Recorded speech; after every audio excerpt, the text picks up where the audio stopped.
Mayamma June 7 release ചെയ്യാണ്. അതിൻ്റെ മറ്റ് സാങ്കേതിക കാര്യങ്ങളെല്ലാം പൂർത്തിയായിട്ടുണ്ട്.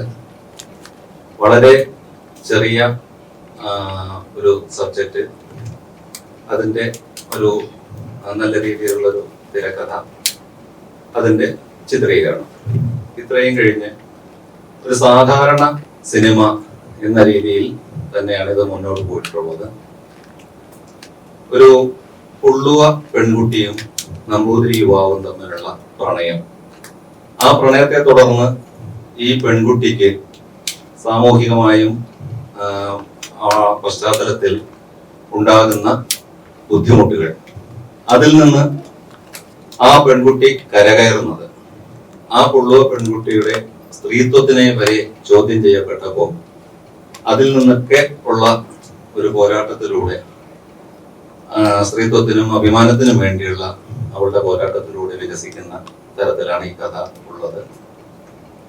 അതില് ഞങ്ങൾക്ക് വളരെയധികം വിഷമകരമായിട്ടുള്ള അല്ലെങ്കിൽ സങ്കടകരമായിട്ടുള്ള കുറച്ച് കാര്യങ്ങൾ ഈ അടുത്ത സമയത്തായിട്ട് ഉണ്ടാവുകയുണ്ടായി. ഈ സോഷ്യൽ മീഡിയ വഴി ഉണ്ടായിട്ടുള്ള സൈബർ ആക്രമണം എന്ന് തന്നെ അതിന് പറയാം. അത് വളരെ സങ്കടകരമായിട്ടുള്ളൊരു അവസ്ഥയാണ്. കാരണം ഇതില് അഭിനയിച്ചിരിക്കുന്നവര് എല്ലാവരും വളരെ പ്രശസ്തരും എല്ലാ കേരളീയർക്കും വ്യക്തമായിട്ട് അറിയുന്ന ആൾക്കാരുമാണ്. അതിൽ ഏറ്റവും പ്രധാനമായിട്ടുള്ളത് ശ്രീ തമ്പി സാറാണ്. അപ്പൊ തമ്പി സാറിനെ ഇതിൽ അഭിനയിപ്പിച്ചതിനെതിരെയാണ് ആദ്യത്തെ ആക്രമണം വന്നിട്ടുള്ളത്.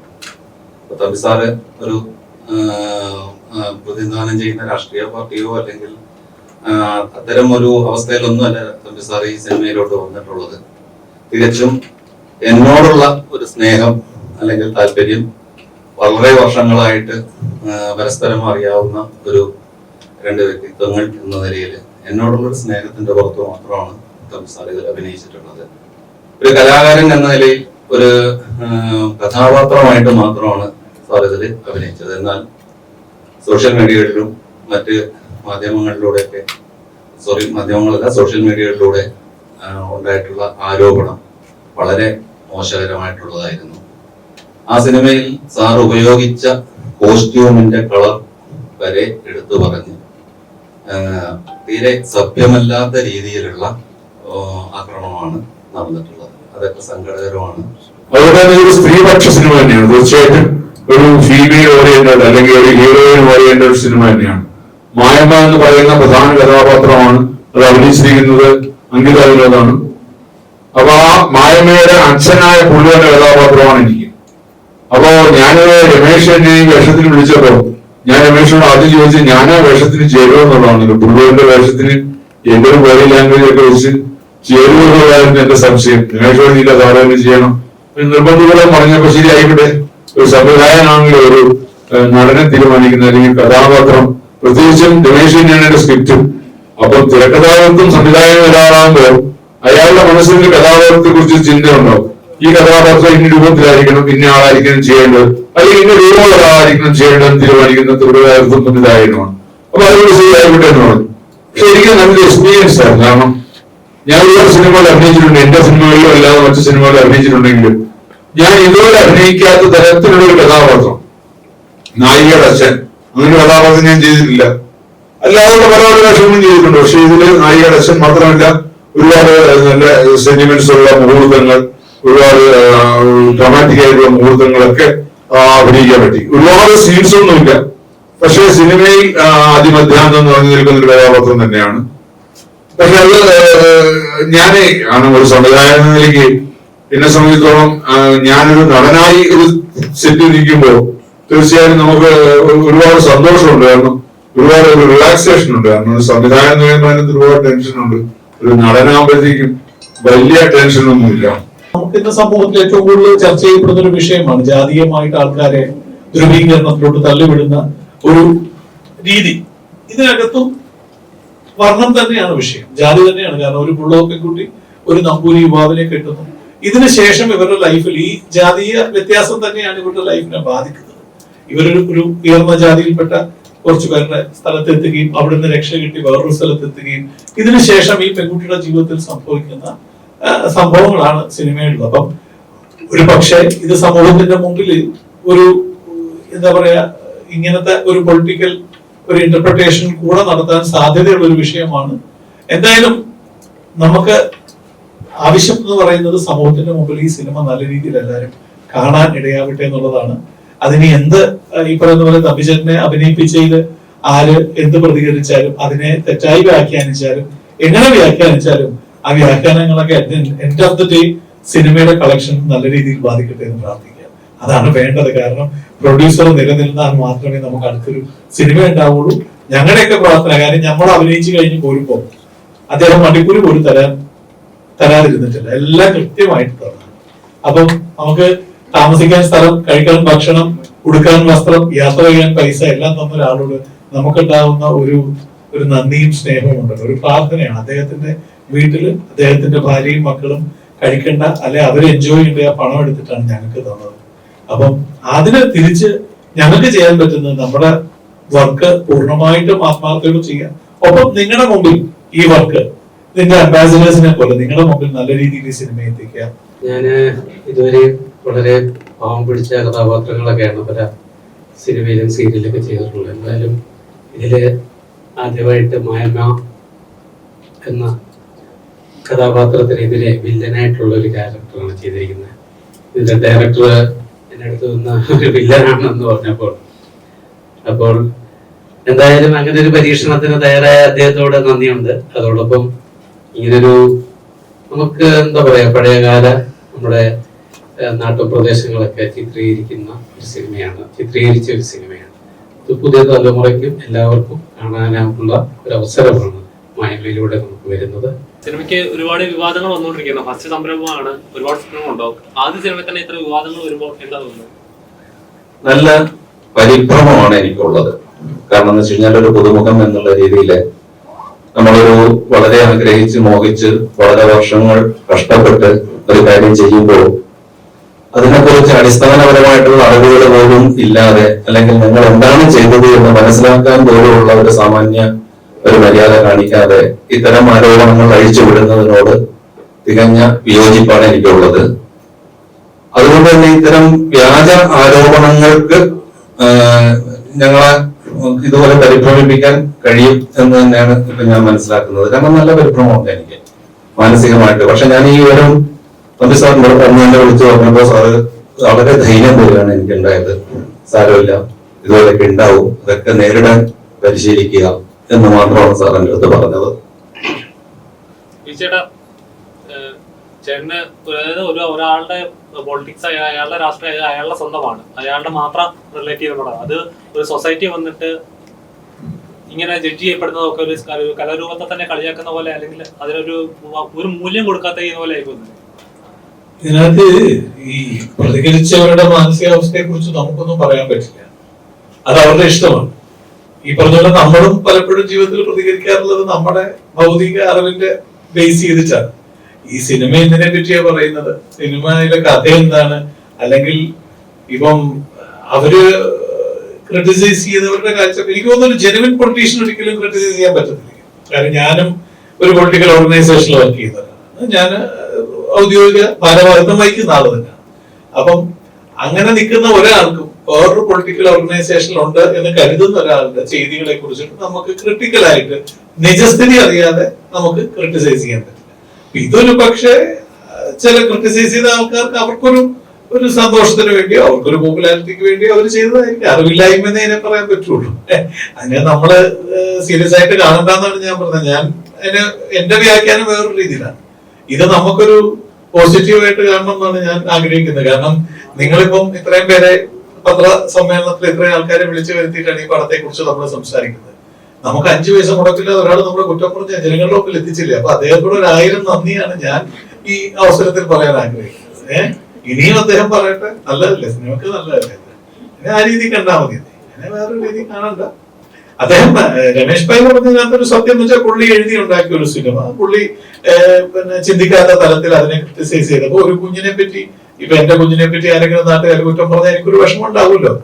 പക്ഷെ അയലോകത്തെ വീട്ടുകാരനായിട്ടിരിക്കുന്ന ഒരാൾക്ക് എന്തും പറയാം.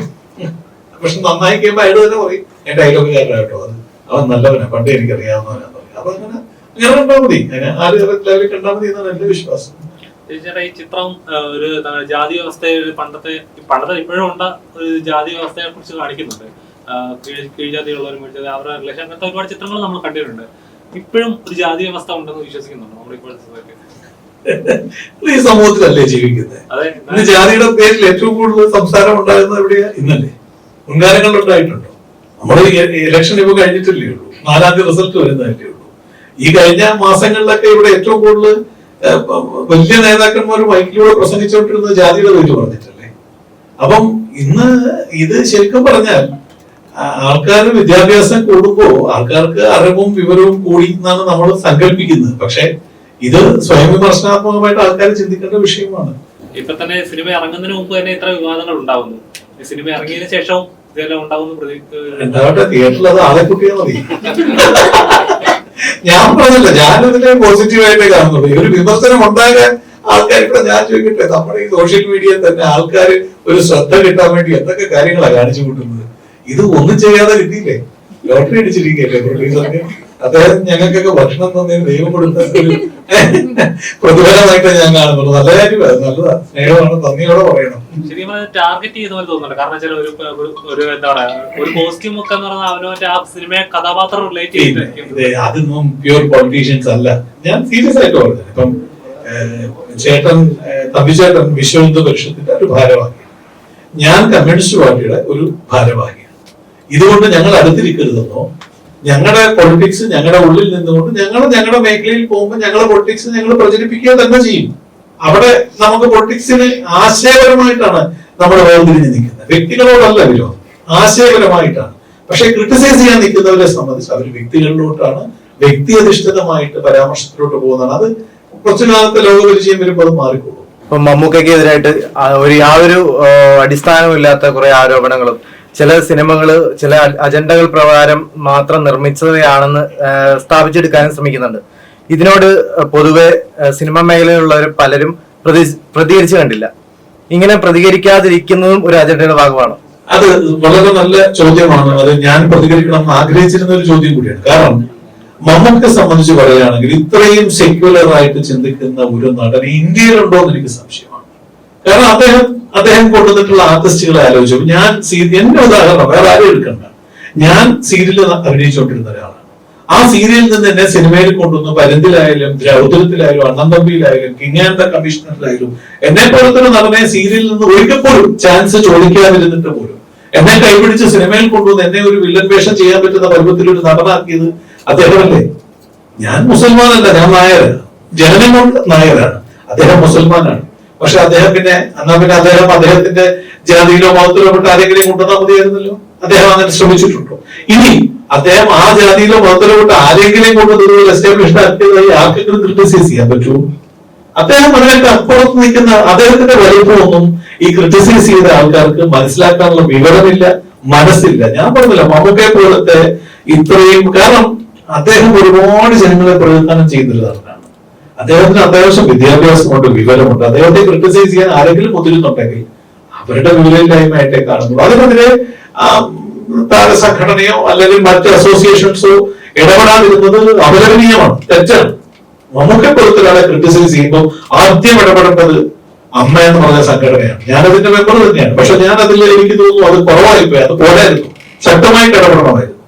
കാരണം അമ്മയെ പോലത്തെ സംഘടനയും മറ്റ് സിനിമാ സംഘടനകളും മമ്മൂക്കെ പോലത്തെ ഒരാളെ ക്രിട്ടിസൈസ് ചെയ്യാനോ കോർണർ ചെയ്യാനോ ആരെങ്കിലും ശ്രമിക്കുമ്പോൾ അതിനെതിരെ ശക്തമായിട്ട് നിലപാടെടുത്ത് മുന്നോട്ട് വരേണ്ടതായിരുന്നു. കാരണം നമുക്ക് ഇന്ന് വരെ വർഗീയമായിട്ട് ചിന്തിച്ചിട്ടേ ഇല്ലാത്തവരാണ്.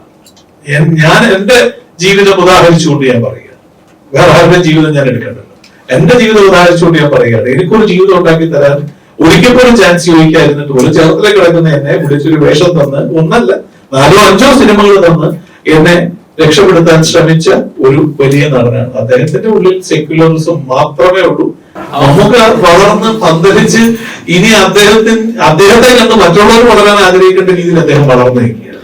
ഇന്ന് തമ്പിച്ചേട്ടൻ ഇന്റർവ്യൂവിൽ പറഞ്ഞ പോലെ ഏറ്റവും കൂടുതൽ വെറൈറ്റി വേഷങ്ങൾ ഈ പ്രായത്തിലും ഇത്രയും വെറൈറ്റിയോടെ ഇത്രയും ഭംഗിയായിട്ട് ഓരോ മാനറിസംസ് എടുത്തു നോക്കും ഓരോ സിനിമയും. ഈ അടുത്ത് വന്ന സിനിമ, ഞാൻ ഈ അടുത്ത സിനിമകളൊന്നും അദ്ദേഹത്തിന്റെ ഉള്ളില്ല, പക്ഷെ 5 6 പ്രാവശ്യം ഞാൻ സിനിമ കാണുമ്പോൾ നമുക്ക് ഗുണപാഠമാണ് എങ്ങനെ അഭിനയിക്കണം. അദ്ദേഹത്തിന്റെ ഓരോ സിനിമകളിലെ മാനറിസംസ് എടുത്ത് നോക്കിക്കഴിഞ്ഞാൽ അദ്ദേഹം എടുക്കുന്ന എഫേർട്ട്, ആ ബ്രെയിൻ യൂസ് ചെയ്യുന്ന അത്രമാത്രമുണ്ട്. അപ്പൊ അതുകൊണ്ട് അദ്ദേഹത്തിനെ ഈ കോർണർ ചെയ്യുന്നതല്ല, ഇത് സത്യത്തിൽ എനിക്ക് തോന്നുന്നത് എന്താ അറിയോ, നിങ്ങളൊരു 10 പേര് വെള്ളത്തിരിക്കുകയാണ്, നിങ്ങൾ ആരും ശ്രദ്ധിക്കുന്നില്ല. അപ്പം empty vessels makes noise എന്ന് പറയും. എന്താ പറയുമോ, എന്നെ ആരും ശ്രദ്ധിക്കുന്നില്ല, അപ്പൊ എന്നെ ശ്രദ്ധിക്കാൻ വേണ്ടി ഞാൻ കിടന്ന് കുറെ ബഹളം വയ്ക്കും. അപ്പൊ എല്ലാവരും കൂടെ അവനെ ഇങ്ങനെ നോക്കും. ഈ ശ്രദ്ധ കിട്ടാൻ വേണ്ടി ആരോ ചെയ്തതായിരിക്കാനേ സാധ്യതയുള്ളൂ, അല്ലാതെ ഇതൊന്നും സത്യസന്ധമായി ഒന്നും മമ്മൂക്കയോടൊന്നും പ്രതികരിക്കാൻ സത്യം ചിന്തിക്കുന്നവർക്ക് പറ്റില്ല. ഇത് വെറും empty vessels makes noise, that's all. അത്രേ ഉള്ളൂ. സാറ് ഒരുപാട് സീനിയർ ആയിട്ടുള്ള ഒരു സിനിമാ പ്രവർത്തകനാണ്. അപ്പം അന്നൊന്നും ഇല്ലാത്ത ഒരു പ്രശ്നങ്ങൾ ഇപ്പം ഒരു പ്രസ്ഥാനത്തിൽ വന്നതിന് ശേഷം ഒരുപാട് പ്രശ്നങ്ങൾ, അപ്പം ഇത് സാറിന് മാത്രമല്ല ഈ പല മേഖലകളിൽ പ്രവർത്തിക്കുന്ന ആൾക്കാർക്കും കൂടി വരുന്നുണ്ട്. ഇപ്പം പുതിയ നടന്മാർക്ക് പോലും ഈ രാഷ്ട്രീയ പ്രസ്ഥാനത്തിൽ വിശ്വസിച്ചുകൊണ്ട് ഈ സിനിമാ മേഖലയിൽ പ്രശ്നം വരുന്നുണ്ട്. അത് എങ്ങനെയാണ് സാർ നോക്കി കാണുന്നത്? ഈ പ്രസ്ഥാനത്തിൽ വിശ്വസിച്ചുകൊണ്ടാണോ ഇങ്ങനെ ടാർഗറ്റ് ആവുന്നത്? അങ്ങനെ തോന്നിയിട്ടുണ്ട് എപ്പോഴെങ്കിലും? ഒന്നാമത് ഞാൻ രാഷ്ട്രീയ പ്രസ്ഥാനത്തിൽ വിശ്വസിക്കുന്ന ആളല്ല, രാഷ്ട്രീയ പ്രസ്ഥാനത്തിൽ പ്രവർത്തിക്കുന്ന ആളുമല്ല, എനിക്ക് പ്രത്യേക രാഷ്ട്രീയവും ഇല്ല. ഒരു കലാകാരന് രാഷ്ട്രീയം ഉണ്ടാകരുതെന്ന് വിശ്വസിക്കുന്ന ആളും കൂടെയാണ് ഞാൻ. കാര്യം കലാകാരനൊരു പൊതു സ്വത്താണ്. അപ്പൊ എല്ലാ ആൾക്കാരും ഒരുപോലെ കാണേണ്ടതാണ്. എനിക്ക് രാഷ്ട്രീയമില്ല. പിന്നെ ഇപ്പോഴത്തെ ഈ പറഞ്ഞ വിഷയങ്ങൾ, ഇപ്പം മമ്മൂട്ടിയുടെ പുറത്തല്ലോ വളരെ പലതുപോലെ ആക്രമണങ്ങൾ വരുന്നില്ലേ, അതൊരു സോഷ്യൽ മീഡിയയുടെ നേരത്തെ ജയം പറഞ്ഞ പോലെ ഒരു പണിയില്ലാതിരിക്കുന്ന ആൾക്കാർക്ക് എന്തെങ്കിലും പണി വേണ്ടേ? അപ്പം ഈ ചന്ദ്രൻ ഒഴിച്ച് നിൽക്കുമ്പോ കുറെ നായ്ക്കൾ വരയ്ക്കും. അത് വരയ്ക്കട്ടെ, എന്നിട്ട് ചന്ദ്രനോട് ഒഴിക്കാതെ പോവാണോ? അത് ഒഴിച്ച് കുറച്ചുകൊണ്ടിരിക്കും. കുറച്ച് കഴിയുമ്പോൾ അവന്റെ ഭാഗമായിരിക്കുമ്പോൾ കുറെ നിർത്തും. അത്രേ ഉള്ളൂ. ആ വില കൊടുത്താൽ മതിയായിരുന്നു, നായയുടെ വില കൊടുത്താൽ മതിയായിരുന്നു.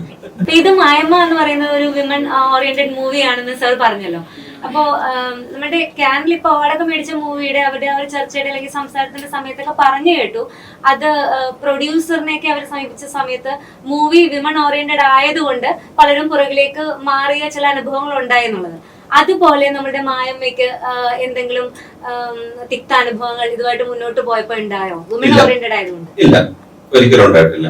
കാര്യം വെച്ച് കഴിഞ്ഞാല് ഇത് നിർമ്മിച്ചിരിക്കുന്നത് മോഡൽ ആർട്സ് ഡിജിറ്റൽ എന്നുള്ളൊരു കമ്പനിയാണ്. ആ കമ്പനിയിൽ ഒരു 8 പേര് അതിന്റെ ഭാരവാഹികളുണ്ട്. അവരെല്ലാരും കൂടെ ചേർന്ന് ആണ് ഇതിന്റെ ഫിനാൻസ് അറേഞ്ച് ചെയ്തിട്ടുള്ളത്. അപ്പൊ അവരെ സംബന്ധിച്ചിടത്തോളം എന്നെയാണ് അവർക്ക് വിശ്വാസം, എന്റെ വാക്കുകളാണ് അവർക്ക് വിശ്വാസം, അതിൽ കവിഞ്ഞ അവർക്കൊന്നുമില്ല. അപ്പം അതിന്റെ 100% ഉത്തരവാദിത്വം ഞാൻ ഏറ്റെടുത്തുകൊണ്ട് തന്നെയാണ് പിന്നെ ഇതിന് ഇറങ്ങിയത്. അതുകൊണ്ട് ഞാനൊരു സബ്ജക്ട് അവരുടെ അടുത്ത് പറഞ്ഞു, അവര് പറഞ്ഞു രമേശിന് വിശ്വാസം ഉണ്ടെങ്കിൽ മുമ്പോട്ട് പോകും. അപ്പൊ അതുകൊണ്ട് അങ്ങനെ ഒരു കാര്യമില്ല. സിനിമ തന്നെയാണ് ആഗ്രഹം എന്ന് കുറച്ചുകൂടി പറഞ്ഞിട്ടുണ്ട്. എന്തുകൊണ്ടാണ് ഇത്ര വരാൻ താമസം? അവസരങ്ങൾ കിട്ടാത്തതുകൊണ്ടാണോ, അവസരങ്ങൾ നിരസിക്കപ്പെട്ടതുകൊണ്ടാണോ? നല്ല ചോദ്യം. ഇങ്ങനെ വെയിറ്റ് ചെയ്തത് ചോദിച്ച പോലെ ഫീൽ ചെയ്യുന്നുണ്ട്. എന്തായാലും കുറെ റിജക്ഷൻസ് വന്നിട്ടുണ്ട്. അത് റീസൺ സീരിയൽ നടി ആയതുകൊണ്ട്. എപ്പോഴായാലും ഒരു സീരിയൽ നടി എല്ലാ അഭിനയം, സീരിയൽ ആയാലും ശരി സിനിമ ആയാലും ശരി അഭിനയം തന്നെയാണല്ലോ. എല്ലാ അഭിനയം തന്നെയാണ്. അത് സിനിമാക്കാരോട് പറയേണ്ടത് നല്ലല്ലോ. എനിക്ക് നല്ലൊരു ഡയറക്ടറിന്റെ കയ്യിൽ കിട്ടിയാൽ തീരാത്ത പ്രശ്നമേ ഉള്ളൂ. അത് സത്യം പറഞ്ഞാൽ എനിക്കും ഇതുവരെ കൃത്യമായിട്ടൊരു മറുപടി പറയാൻ അറിയില്ല. കുറെ ഓഡിഷൻസും കുറെ കാസ്റ്റിംഗിലും ഞാൻ റിജക്ട് ആയപ്പെട്ടത് സീരിയൽ നടി എന്നുള്ള ഒറ്റ കാര്യം കൊണ്ട് മാത്രമാണ്. അല്ലാതെ എന്റെ പെർഫോമൻസ് കണ്ടിട്ടുമില്ല. സീരിയൽ നടിയാണോ വേണ്ട റിജക്ട്. അങ്ങനെ ഓൺ സ്പോട്ടിലും റിജക്ഷൻസ് എനിക്ക് കിട്ടിയിട്ടുണ്ട്. അപ്പം അങ്ങനെ നിന്ന ഒരു ഞാൻ ഇങ്ങനത്തെ ഒരു സിനിമ ചെയ്യാൻ പറ്റിയതിൽ വലിയൊരു ഭാഗ്യമായിട്ട് ഞാൻ കരുതുന്നു. എനിക്ക് തോന്നുന്നു ഒരു ശതമാനമെങ്കിലും എനിക്ക് എന്നെ തന്നെ പ്രൂവ് ചെയ്യാൻ കഴിഞ്ഞു. ഈ സിനിമയിലേക്ക് ഒരിക്കലും ഇല്ല. അതിലൂടെയാണ് ഞാൻ ഫേമസ് ആയത്. ഞാനല്ലോ കാണുന്നത്, എന്നെ അങ്ങനെ കാണാനായി ആക്കിയതില്ലേ. കാരണം ഇൻഡസ്ട്രിക്ക് അതാണ് വേണ്ടത്. സീരിയൽ ചെയ്യുന്ന ആൾക്ക് സിനിമ ചെയ്യാൻ പാടില്ല എന്ന് ആരോ എഴുതി വെച്ച് പറഞ്ഞ് പഠിപ്പിച്ച് എല്ലാവരും അത് തന്നെ കണ്ടിന്യൂ ചെയ്യുന്നു.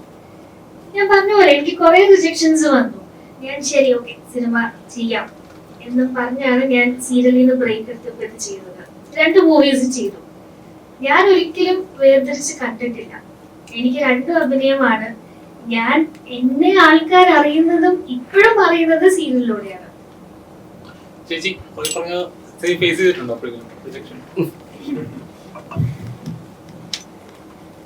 റിജക്ഷൻസ് ഒരുപാട് ഉണ്ടായിട്ടുണ്ട്.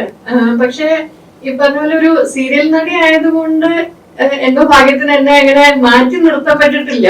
കാരണം മെഗാ സീരിയൽ തുടങ്ങുന്നതിന് മുമ്പേ ഞാൻ സിനിമയിൽ ഒരു 7-8 സിനിമകൾ ചെയ്ത് കഴിഞ്ഞിട്ടുണ്ടായിരുന്നു. പിന്നെ എനിക്ക് പറ്റിയ കഥാപാത്രങ്ങൾ വരുമ്പോ എന്നെ സിനിമകൾ തേടി വന്നിട്ടുണ്ട്. അതുകൊണ്ട് ഇതുപോലെ ഒരു അവസ്ഥ എനിക്ക് നേരിടേണ്ടി വന്നിട്ടില്ല. പിന്നെ പല അവസരങ്ങളും എന്റെ പല കാരണങ്ങൾ കൊണ്ട് എനിക്ക് ആക്സെപ്റ്റ് ചെയ്യാൻ പറ്റാതെ ഇരുന്നിട്ടേ ഉള്ളൂ. ഇപ്പോഴും ഒരു ഗ്യാപ്പിന് ശേഷം ഒരു നല്ലൊരു കഥാപാത്രം എനിക്ക് കിട്ടി. അതിപ്പോ സീരിയൽ നടി ആയതുകൊണ്ട് എന്നെ മാറ്റി നിർത്തിയില്ല. അപ്പം പല ഓരോ ആൾക്കാരുടെ കാഴ്ചപ്പാടിന്റെ ഒരു വ്യത്യാസമുണ്ട്. ഇപ്പൊ ചിലര് പറയും ഡെയിലി കണ്ടുകൊണ്ടിരിക്കുന്ന ആൾക്കാരാണെങ്കിൽ നമുക്ക് ബിഗ് സ്ക്രീനിൽ കാണാൻ ഒരു താല്പര്യം ഉണ്ടാവില്ല എന്ന് ചിലര് പറയും. ചിലര് വേറെ രീതിയിൽ ചിന്തിക്കുന്നുണ്ട്. ആൾക്കാർക്ക് കൂടുതൽ അക്സെപ്റ്റബിൾ ആയിട്ടുള്ള ഒരു ആളാണെങ്കിൽ ആൾക്കാർക്ക് കാണാൻ താല്പര്യം ഉണ്ടാവും. 2 രീതിയിലും ചിന്തിക്കുന്ന ആൾക്കാരുണ്ട്. അപ്പൊ അത് നമ്മുടെ ഭാഗ്യം പോലെയാണെന്നാണ് ഞാൻ വിശ്വസിക്കുന്നത്. അങ്ങനെയില്ല. ഞാൻ ആദ്യമേ ഹീറോയിനായിട്ട് ഒരു സിനിമ ചെയ്തിരുന്നു മെഗാ സീരിയൽ തുടങ്ങുന്നതിന് മുമ്പേ. പക്ഷെ നിർഭാഗ്യവശാൽ അത് റിലീസായില്ല. പിന്നെ ഈ 1000 എപ്പിസോഡൊക്കെ നീണ്ടുപോകുന്ന സീരിയൽ വരുന്നതിന് മുമ്പേ ചെയ്ത് സിനിമ നടി എന്നുള്ള ഒരു രീതിയിൽ വന്നിട്ടുണ്ടായിരുന്നു. നമ്മൾ ജാതീയമായിട്ടുള്ള ഉച്ചനീചത്വങ്ങളോ ഒരു വിഭാഗം ജാതി മോശമാണ് അല്ലെങ്കിൽ മറുവിഭാഗം ജാതി വളരെ കേമമാണ് അങ്ങനെയുള്ള ഒരു രീതിയിലൂടെ നമ്മൾ ഈ സിനിമ കൊണ്ടുപോകുന്നില്ല. മീൻസ് ഒരു ജാതിയെയും നമ്മൾ മോശമാക്കുന്നില്ല, ഒരു ജാതിയും ഉയർത്തി കാണിക്കുന്നില്ല. പക്ഷെ ഇതിലെ കഥാപാത്രങ്ങള് ഒരു പൊടുവ പെൺകുട്ടിയും ഒരു നമ്പൂതിരി യുവാവുമാണ് പ്രധാന കഥാപാത്രങ്ങളായിട്ട് വരുന്നത്. അതുകൊണ്ട് അവരെ മോശക്കാരാക്കണമെന്ന് നിർബന്ധമൊന്നുമില്ലല്ലോ. അതുകൊണ്ട് അങ്ങനെ ഒരു മോശമായിട്ടുള്ള ഒരു ചിത്രീകരണവും ഇതിലുണ്ടായിട്ടില്ല. മായമ്മ എന്ന സിനിമ ഞാനൊരു ഗ്യാപ്പിന് ശേഷം വളരെ പ്രാധാന്യമുള്ള ഒരു കഥാപാത്രം ചെയ്യുകയാണ്. അപ്പോ ഈ സിനിമ എല്ലാവർക്കും കുടുംബസമേതം വളരെ ധൈര്യത്തോടെ പോയി കാണാൻ പറ്റുന്ന ഒരു സിനിമ ആയിരിക്കും എന്ന് ഉറപ്പുണ്ട്. ഇതില് ഒരുപാട് നാളുകളായിട്ട് മലയാള സിനിമയിൽ നമ്മൾ മിസ് ചെയ്യുന്നു എന്ന് പറയുന്ന പല കാര്യങ്ങളും ഇതിലുണ്ട്. നമ്മുടെ കേരള തനിമ, നമ്മുടെ ട്രഡീഷൻ, പിന്നെ ബന്ധം, ആളുകൾ തമ്മിലുള്ള ഒരു ബന്ധം, അതിന്റെ ഒരു ഡെപ്ത് ഒക്കെ വളരെ നന്നായിട്ട് ഇതിൽ ചിത്രീകരിച്ചിട്ടുണ്ട്. ആകക്കളം വായിക്കുന്ന പരമ്പരാഗതമായിട്ടുള്ള ഒരു രീതിയിലുള്ള പാട്ട്, പിന്നെ കൂടുതൽ പാട്ട്, ഇതത്രയും കൈകാര്യം ചെയ്തിട്ടുള്ളത് ശ്രീ രാജേഷ് വിജയാണ്. നല്ല രീതിയിലുള്ള വ്യത്യസ്തമുള്ള പാട്ടുകൾ ചെയ്യാൻ പറ്റി. നാവൂർ പാട്ട് സാറിന് നിങ്ങൾ ഇപ്പോഴത്തെ ട്രെൻഡി സോങ്സ് ചെയ്തുകൊണ്ടിരിക്കുന്നതിനിടയ്ക്ക് ഇങ്ങനെ ഒരു സബ്ജക്റ്റ് വന്നു. ഭയങ്കര സന്തോഷം. എന്നാൽ കഴിയുന്ന ചെയ്തിട്ടുണ്ടെന്നാണ് വിശ്വാസം. ഇതിൽ സംസാരിക്കുന്നില്ല, നല്ലൊരു പാടാം. ഇതിനകത്തൊരു ക്ലാസിക്കൽ ലവ് സോങ് ഉണ്ട്, ഒരു ബ്ലോ പാട്ട്, ഒരു നാവൂർ പാട്ട്, ഒരു കമന്റ് പാട്ട്. കാതരമിഴീണകളേടയും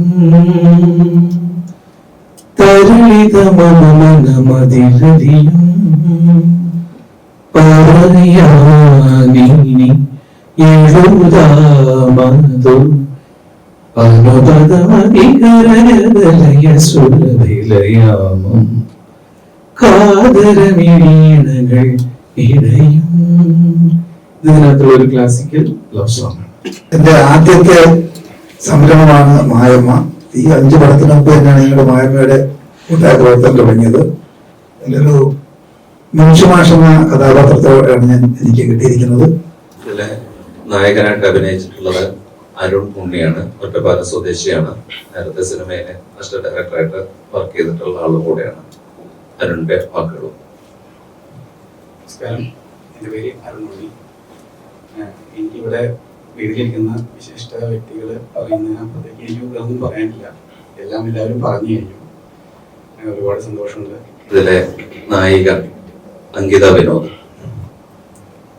എന്റെ ലൈഫിലെ ഒരു ചേഞ്ച് ആണിത്. സീരിയലിൽ നിന്ന് സിനിമയിലേക്ക് ഞാൻ വന്ന് ചെയ്യുന്ന ഒരു മൂവിയാണ്. അപ്പോ എന്താ പറയുന്നതെന്ന് അറിയില്ല. ഭയങ്കര സന്തോഷമാണ്.